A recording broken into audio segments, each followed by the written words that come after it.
The hardest thing about eating on campus was probably the fact that there was grilled cheese in the caf every single day. Portion control is definitely hard. There's not really any kind of portion control at all, so you can have 5 pieces of pizza or like eat a whole pizza to yourself if you wanted.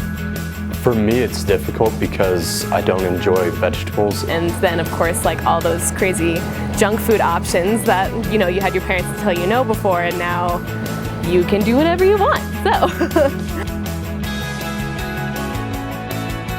it really isn't that hard to find healthy options now.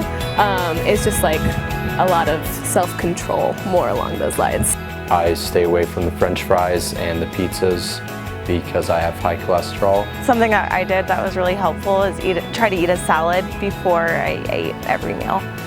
So that way I could get healthy food in before I ate like pizza. I always try to go right to the salad bar. The salad bar has great options there if you want to have start off with call that an appetizer, or if you go right to the health food area, as I call it, over to the side, they always have something different every day. I found myself eating a lot of like burgers with like no bun, and even just simple things like that, especially being athletes, we really have to like make sure we're fueling our body. The sandwiches are always a good option, and they'll custom make them for you, so you just go up there and tell them what you want on them. Yeah, the food options in LaPree now, I think, since that just opened up, there's a huge variety even in the stew. I really like those options because you can just, like especially after chapel, go in there and grab something that's a lot less busy than going in the caf, and I don't always have time to go wait in line, and I can just go in there, grab like a chicken pesto sandwich, and then go to class.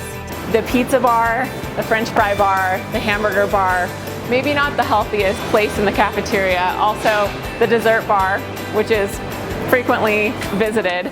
I would say that it's not prohibited that you eat pizza or that you would avoid hamburgers, but encourage you not to make that an everyday or an every meal option for yourself. Rather, try to mix up your diet and eat more grilled foods like grilled chicken or grilled fish. Also, making sure you're getting whole wheat in your diet, whole grain rice, whole grain pasta, whole wheat bread, having them custom make a sandwich at the sandwich bar. Those would all be healthier options as opposed to fried foods. The salad bar is another thing that I wanted to mention, which is a great place to get a variety of vegetables in your diet. Another thing that I talk about is the healthy eating plate. And the healthy eating plate is essentially a plate that's divided into 4 quadrants. And the first quadrant would be fruit, the second quadrant would be vegetables. So fill half your plate with fruits and veggies. And then the third quadrant is protein. So if you're a meat eater, make sure that you eat a piece of meat that's about the size of a deck of cards. And I encourage grilled chicken, grilled fish, a hamburger patty to get the right amount of protein in. And then the last quadrant is grains. So that would be things like oatmeal or rice or pasta. And eat as many whole grains as you can. And then the last thing is to drink not only water but also some kind of dairy, and get 3 servings of dairy a day.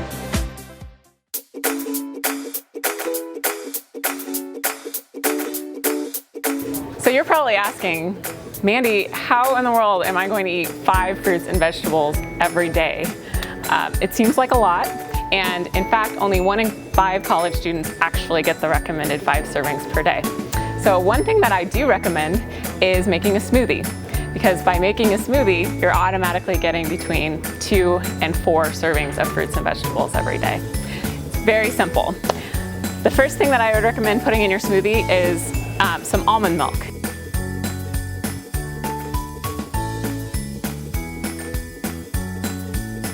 And blenders are relatively inexpensive. If you go in with your roommates, you each pay about $5 and then you've got a blender. The next thing that I would recommend is some yogurt. Don't forget your vegetables. I could not choke down spinach because I don't like it, but when I put it in a blender, I can't taste it. And then last but not least is your fruit. And this is 2 cups of frozen strawberries, but you can use any fruit that you like that sounds good, and you can mix and match fruits as you would like.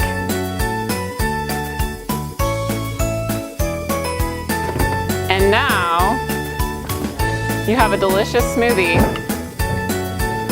that includes 2 servings of calcium and 4 servings of fruits and vegetables for your daily value.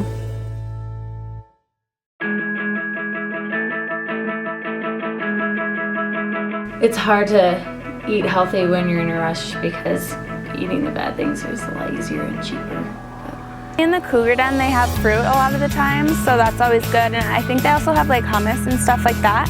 So there are definitely like good options. I also like hummus a lot and pita chips, and that's easy because you can just take that along. Or I also like vegetables a lot, so that's easy too because you just put them in a Tupperware and a ranch or something, an old thing, and then go. It's really easy. I just bring like a granola bar, almonds, I love almonds, and just eat those in between. Just some fiber and protein before practicing because it does get hard to just go to the calf and be like, oh, I'm just gonna get a piece of pizza. And then coaches are always on us about eating healthy and even not drinking the chocolate milk in the calf. Whenever I pass a water fountain, I just make sure I take a drink, even if it's just a quick swig. So I'll show you my snack bag. The first thing that I wanted to talk about was the importance of drinking water.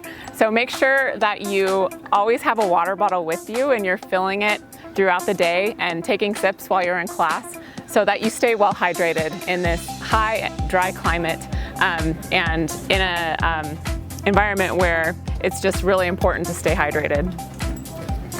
The second thing I wanted to show you was vegetables. So these are baby carrot sticks, but if you can chop up some different peppers and put them in a little baggie and snack on these all day, they're delicious. And to couple with the carrot sticks would be some hummus. You can pick up individual containers of hummus at King Soopers, and they're not very expensive. The next thing I had was whole wheat crackers of some kind. Whole wheat is better than white flour. So if you can find Triscuits or Wheat Thins or some other type of whole wheat cracker. And to go with the crackers, of course, would be some cheese. So a couple different cheese options. One would just be simple string cheese. And another one that I like to use is spreadable cheese that you can just put on top of your cracker. And this is, it's called Laughing Cow cheese. And then a fruit. So apples, bananas. You can grab a piece of fruit as you're leaving the cafeteria and just stick it in your backpack and eat it when you're starting to feel a little hungry. The next item that I have is yogurt. So any type of non-fat yogurt or low-fat yogurt is good to keep your energy up. And then lastly, a granola bar. So that's just a sample snack bag. It doesn't have to be, you don't have to include all of those things, but if any of those things sound good, they're all nutritious and good alternatives to the fast options like pizza. A campaign that we started last fall is called 5280, and 5280 is an acronym that stands for a healthy lifestyle and what we can do to achieve that. The first one is 5, which is eat 5 fruits and vegetables a day. And a great place to get your fruits and vegetables would be from the salad bar. The second is 2, and that means watch less than 2 hours of screen time per day, be it Facebook, Netflix, TV, and replace that instead with 2.5 hours of exercise per week. And you can get exercise in so many different ways, and thankfully we live in a state with lots of sun, so you can get outside almost every day.